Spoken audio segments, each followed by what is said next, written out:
The average college graduate leaves school with over $37,000 in debt, and many have much more. But here's what nobody explains to these kids before they sign those promissory notes: that $37,000 isn't just $37,000. With interest compounding over 10 years, it becomes closer to $50,000 in actual payments. And if life happens, if you can't find a job in your field right away, if you need to defer payments or go into forbearance, that number can balloon to $60,000 or $70,000. We're essentially encouraging 18-year-olds to mortgage their 20s and 30s for a piece of paper without ever explaining what that mortgage actually costs. The opportunity cost is devastating.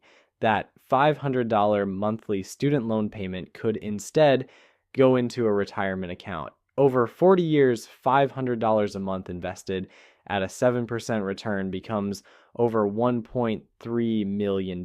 So students aren't just borrowing money for college, they're potentially trading their retirement security for a degree.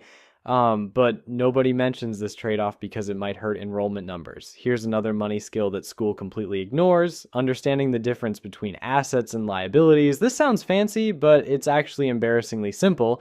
And not to asset puts money in your pocket. A liability takes money out of your pocket.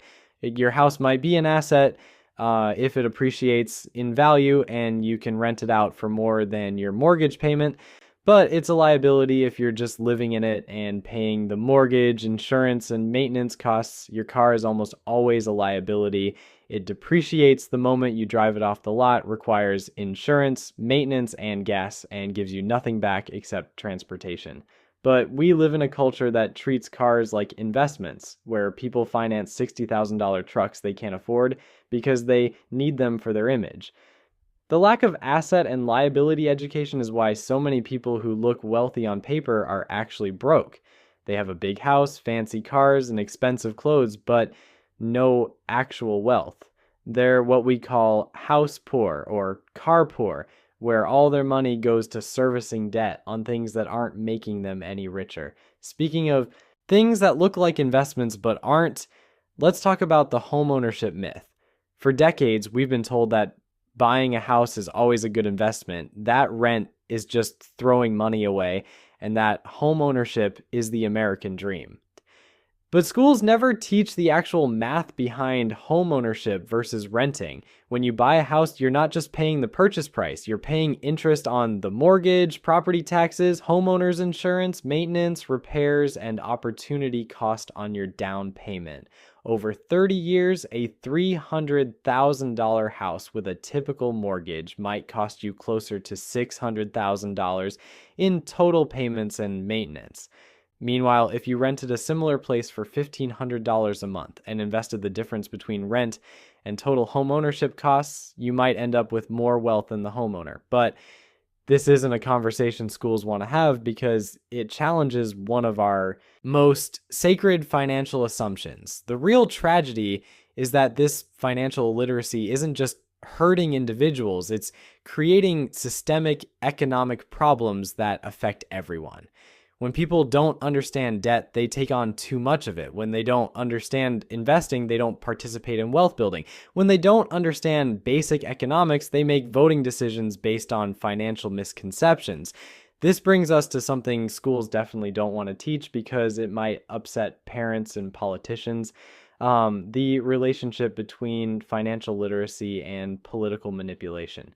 When people don't understand how taxes, debt, and economics actually work, they become easy targets for politicians making promises that sound good, but are mathematically impossible. Politicians love financially illiterate voters because they can promise things like tax cuts that pay for themselves or spending programs with no real funding mechanism, and people will believe them. If voters understood compound interest, they might ask harder questions about the national debt. If they understood opportunity costs, they might be more skeptical of government spending programs. But teaching people to think critically about money would make them think critically about politics. And schools aren't in the business of creating skeptical voters. Here's another skill schools skip that's absolutely crucial in today's economy. Understanding different types of income and how they're taxed differently. Most people think income is income, but the tax code treats different types of income very differently, and understanding this difference is the foundation of wealth building. Earned income from your job is taxed at the highest rates. Investment income from stocks and bonds is often taxed at lower capital gains rates. Rental income has different rules and deductions. Business income has even more opportunities for tax optimization. But schools teach none of this because it might give students ideas about alternatives to being employees their entire lives. The wealthy understand these distinctions and structure their finances accordingly. They might pay themselves small salaries from their businesses and take most of their compensation as dividends or capital gains. They might invest in real estate for the tax benefits and depreciation deductions, but working class people never learn these strategies because schools don't teach them, so they stay trapped in high tax earned income for their entire careers. This creates a system where the wealthy get wealthier, partly because they understand tax optimization, while everyone else pays higher effective tax rates because they don't know these strategies exist. It's not a conspiracy, it's just information inequality.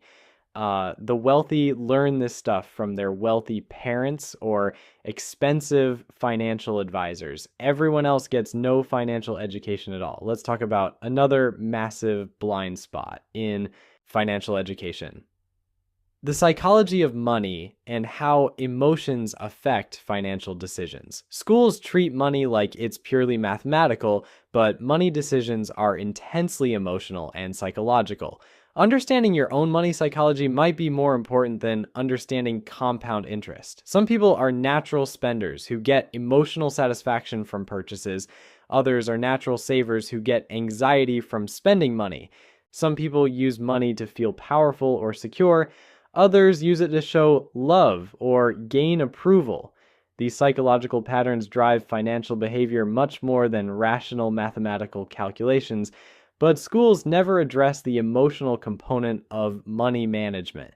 This is why people make terrible financial decisions even when they know better. Someone might understand intellectually that they should save money, but if spending gives them emotional relief from stress, they'll keep spending. Someone else might know they should invest, but if they have deep-seated fears about losing money, they'll keep everything in savings accounts earning nothing.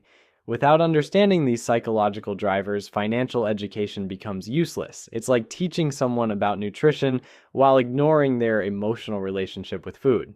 You can explain calories and macronutrients all day, but if someone stress eats when they're anxious, that information won't change their behavior.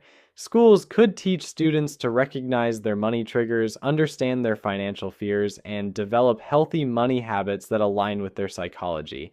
Instead, they pretend money is purely logical and wonder why people make irrational financial decisions. Here's something that would actually be useful in high school: learning to negotiate.